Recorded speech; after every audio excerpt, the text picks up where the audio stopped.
vamos a hablar de un tema que se llama Mi hijo no se concentra.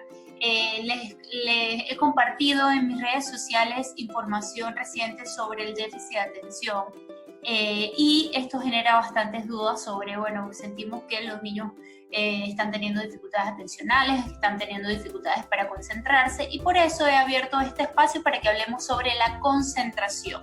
En algunos casos le he hablado de atención. Hoy vamos a diferenciar algunas cosas, si concentración y atención son lo mismo, si es igual, de qué estamos hablando, cómo se ve la diferencia entre un niño que en realidad esto está en desarrollo, como la mayoría de ellos, que esto está en desarrollo, el tema de la atención, o si realmente es de preocuparme este tema de la concentración y mismo. Así que hoy vamos a ponernos en contexto con el tema de mi hijo no se concentra.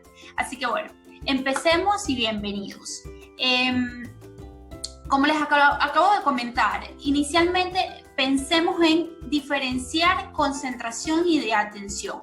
Hay muchos autores que se refieren a la atención y a la concentración de una manera muy parecida. Creo que un gran porcentaje de ellos hablan de concentración y atención usándolo al mismo tiempo, como que no se concentra o le cuesta o ante las dificultades atencionales o de concentración, como si fuera un poco lo mismo, ¿no? Y de esto ha habido muchos debates. Lo que yo he podido conseguir para poder diferenciar esto hace como que una definición de cada uno que nos ayuda como a dividir los dos. Y quiero empezar con los de concentración. Cuando hablamos de concentración, estamos hablando sobre todo de la fijación de los pensamientos, es decir, poder atender o poder fijarnos en un estímulo o en un pensamiento evitando distracciones. O sea, voy a atender esto. Puede que no esté escuchando, que no esté viendo, estoy concentrado en una idea, estoy concentrado en un pensamiento, estoy concentrado en una actividad, solamente en colorearlo, es una fijación en el pensamiento. Entonces, para esto necesitamos, sobre todo, cuando hablamos específicamente de la concentración, estamos hablando de que una de las cosas más importantes que va a necesitar para poder mantener esa concentración es el evitar los distractores. Esos distractores pueden que estén alrededor, puede que sean distractores internos, porque pueden ser otros pensamientos. Esos distractores puede que sean, digamos, actividad motora, que yo quiera moverme, y que todo esto genere esa interrupción de esa concentración, de estar atendiendo específicamente eso que habíamos elegido. Ahora, cuando lo vemos de esta forma y podemos compararlo con la atención tiene una diferenciación en que también se refiere a una actividad mental, pero es una actividad mental que nos ayuda a atender y a percibir y a recibir estímulos de manera consciente. Es decir, yo voy a estar atenta a las sensaciones en mi cuerpo cuando estoy enojado. Y yo puedo tener atención a eso en este momento que estoy brava y quiero saber cómo me estoy sintiendo. Yo voy a estar atento a lo que estoy escuchando, que es lo que está dictando la teacher. Voy a estar atento dirigir esa actividad, digamos, esa actividad mental a atender un estímulo en particular. Ese estímulo puede ser un estímulo a través de cualquiera de los sentidos. Puede ser a través del tacto, puede ser a través de la vista, puede ser a través de estímulos auditivos, a través del oído. Puede ser de cualquier forma, pero yo voy a atender un estímulo en particular. Entonces, allí yo puedo diferenciar, cuando me concentro es cuando yo dirijo esa atención digamos, por eso es que están como confusos entre una cosa y la otra, pero es cuando yo dirijo esto a atender únicamente este pensamiento y habla de esta fijación del pensamiento. Y cuando hablamos de atención, entran muchos más factores. La atención necesita sobre todo digamos, la regulación y la ayuda de algo que son las funciones ejecutivas. Las funciones ejecutivas son habilidades cognitivas que tenemos y que en los niños y en los adultos en edad temprana están en desarrollo. Hay estudios que dicen que hasta los 25 o 26 años la parte prefrontal del cerebro aún continúa en desarrollo.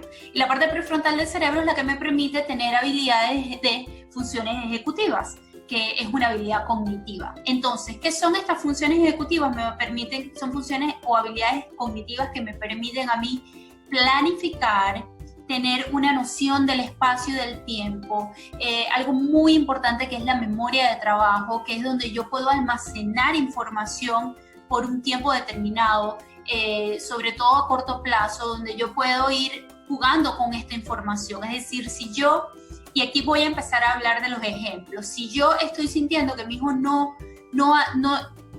atiende, no se concentra, no presta atención, porque yo le digo que vaya a la habitación y busque un zapato, un cepillo y una toalla, y él regresa y solamente trae la toalla. Aquí hay dos cosas que pueden, a lo mejor si lo vemos con más detalle pueden haber muchas más cosas, pero dos cosas principales pueden estar allí. Puede ser una dificultad atencional, que es para yo atender a lo que tú me estás diciendo, a la información, y también puede ser una dificultad en su memoria de trabajo, porque yo tengo que atender para saber y recibir ese estímulo y la información pueda entrar, pero además yo también tengo que tener la habilidad de mantener esa información en mi memoria de trabajo, que es como un tablero mental. Y yo tengo que llevar esa lista de esas tres cosas en mi mente: la toalla, el cepillo y el zapato. Yo tengo que mantener estas tres cosas en mi mente.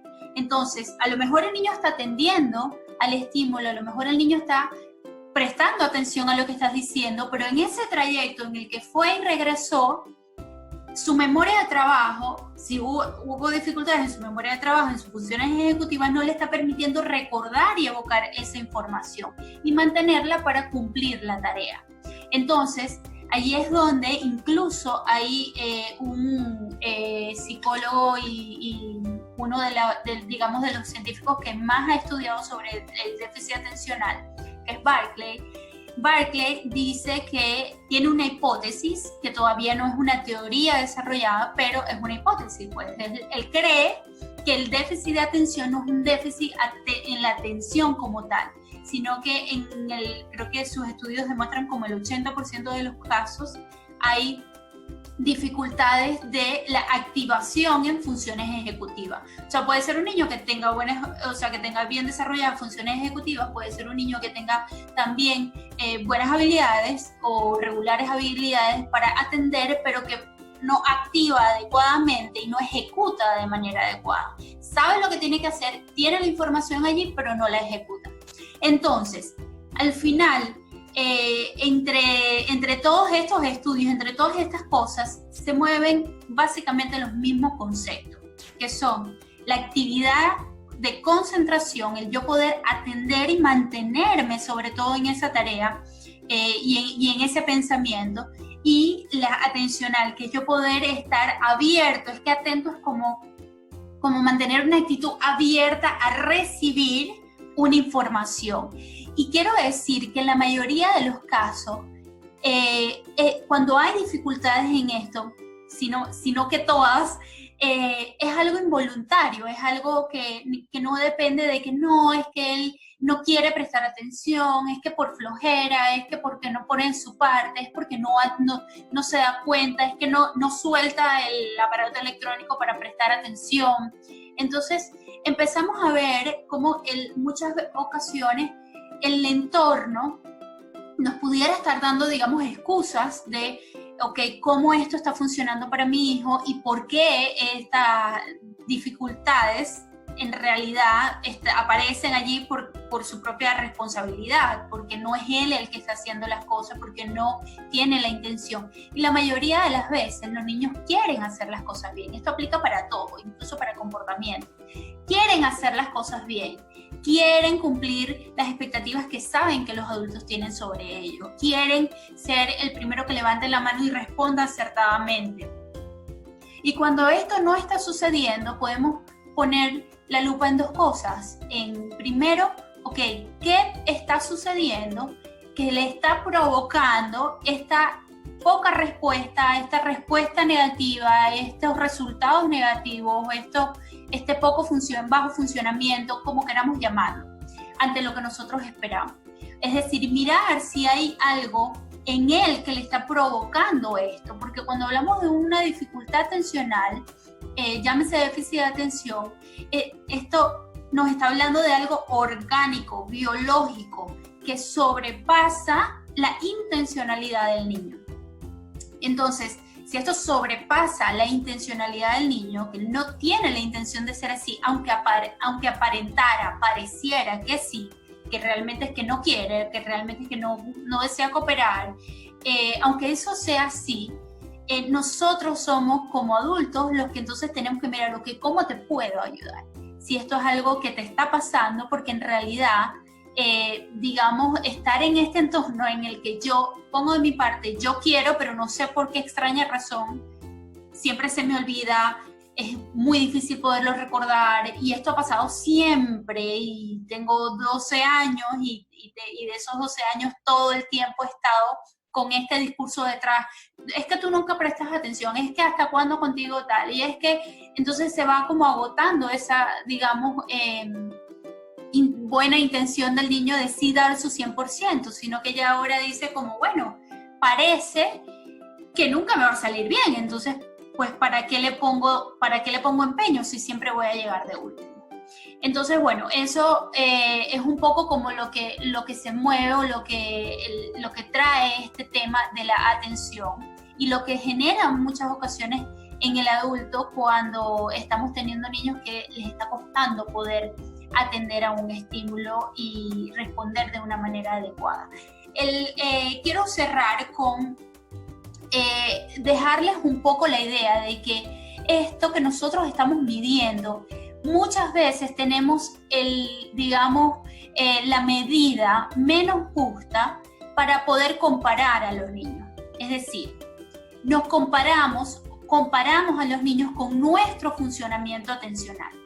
¿Qué quiere decir eso? Que nosotros decimos, pero ¿cómo te vas a poder concentrar si es que cuando estás aquí le estás dando vuelta al borrador y vienes y sueltas la hoja y te amarras el cordón? Y yo digo, cuando yo quiero hacer algo bien, yo me concentro y me presto atención solamente a eso. Entonces estamos esperando que este niño de 5 o 6 años, de 7 años, se concentre 100% estas 2 horas fácilmente de estudio que tiene todos los días, después de haber pasado muchas horas en la escuela también de estudio.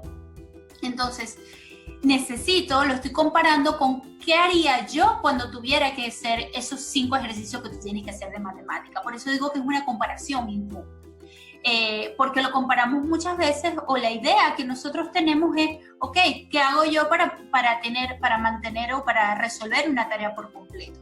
Sí es importante dar este ejemplo, que nosotros podamos decir, mira, a mí me funciona, que poner las manos aquí y mirar fijamente o ubicar mis manos en la mesa y poder mirar únicamente el video que tengo que ver, la explicación que tengo que escuchar para poder atender solamente a eso. A mí me funciona hacer una lista de las 5 cosas que tengo que hacer para yo poderlas recordar al momento de hacer la actividad. A mí me funciona, o sea, que nosotros pongamos de ejemplo qué cosas nosotros como adultos que ya tenemos funciones ejecutivas desarrolladas y una corteza prefrontal bastante madurada, que pongamos nosotros como ejemplo cómo algunos recursos me ayudan a mantenerme atento, pero que esto sepamos nosotros que es el funcionamiento de un adulto que ya ha desarrollado las habilidades cognitivas que necesita, pero ellos están en ese camino de transición de poder desarrollar las habilidades que le van a permitir atender a un estímulo de manera adecuada, concentrarse de una forma adecuada, mantener esa concentración en el tiempo, evitar los distractores, y eso va a hacer que él poco a poco pueda irlo logrando. Ahora, si no ustedes se están sintiendo que en realidad a sus hijos les está, digamos, costando mayormente, que ustedes dicen, no, pero es que de verdad las teachers me están diciendo que no se concentra, yo siento que a él se le olvida y se le pierde todo, yo siento que deja las cosas botadas y ni siquiera recuerda que lo había llevado a la escuela, veo que no copia absolutamente nada de lo que está poniendo la maestra. Si nosotros estamos viendo este tipo de respuestas en los niños o este tipo de comportamientos en los niños, sí es muy importante hacer una evaluación del especialista. No por pensar, no, es que si voy a ir me van a decir que tiene déficit de atención. Si voy a ir lo van a medicar. Si voy a ir, para saber cómo funciona la atención en él y para saber con qué cosas él logra concentrarse. Porque hay niños que con estímulos auditivos pueden concentrarse más y por eso es que los vemos estudiando con la música encendida. Y por eso es que los vemos que están estudiando y tienen los audífonos, y por eso es que los vemos que quieren buscar en YouTube un video que les explique algo del tema, porque de manera visual parece que comprenden mucho mejor. Entonces, visitar al especialista me permite saber cómo está funcionando la atención en él. Y no necesariamente tengo que tener ya, digamos que una sospecha de que hay una dificultad, pero sobre todo, si tengo una sospecha de que hay una dificultad, es momento de visitar un psicólogo clínico, un neuropediatra, un psiquiatra, que pueda decirnos, ok, cómo esto puede ser, cómo esto funciona para mi hijo, cómo yo puedo ser apoyo para él. Entonces, de esa manera estaríamos respondiendo de manera oportuna, de manera elocuente, congruente a las necesidades que él puede estar teniendo, y podemos ser parte nosotros de apoyo. Entonces, en todo lo que hemos conversado y en todas las habilidades por las cuales he pasado muy rápidamente, son habilidades en construcción. Son habilidades que los niños van a ir construyendo. Pero sí es cierto que aunque, por ejemplo, la distraibilidad es una, característica de los niños. Los niños son distraídos, los niños son en la primera infancia, son inquietos, los niños les cuesta mantener la atención de manera prolongada, sus spans de atención mayormente son cortos. Aunque esto es así y es una característica regular del desarrollo, porque sabemos que no tienen las habilidades cognitivas completas para ello, también hay una media que nos dice que esto pueda estar por debajo de lo que se esperaría y se puede estimular. Ese es el punto, que nosotros, teniendo certeza de manera oportuna y adecuada de que pudiera haber algo que hiciéramos por ellos diferente, nos puede permitir a nosotros realmente brindar una atención de manera adecuada y oportuna. Entre más temprano se hacen las intervenciones, entre más temprano se atienden las dificultades, mejor es la probabilidad de éxito que pueden tener, mejor es la probabilidad de compensar, de tener mejores mecanismos. Porque lo que no se desarrolla y lo que no se adquiere en el desarrollo, cognitivo, las habilidades que no se adquieren, el cerebro trata de compensarlo, trata de mejorarlo de alguna forma. Y a veces la forma de compensar, que toma algunos atajos que después hay que mejorar, o sea, de que después hay que redireccionar porque crean malos hábitos, ¿ok? Entonces todo esto nos evita hacer una atención oportuna. Así que bueno, gracias por conectarse y por estar aquí. Ya voy a leer las preguntas que están ahí en Instagram. Todos los miércoles a las 3 de la tarde nos reunimos para hablar de un tema en particular en las microcharlas, y hoy hablamos de Mi hijo no se concentra.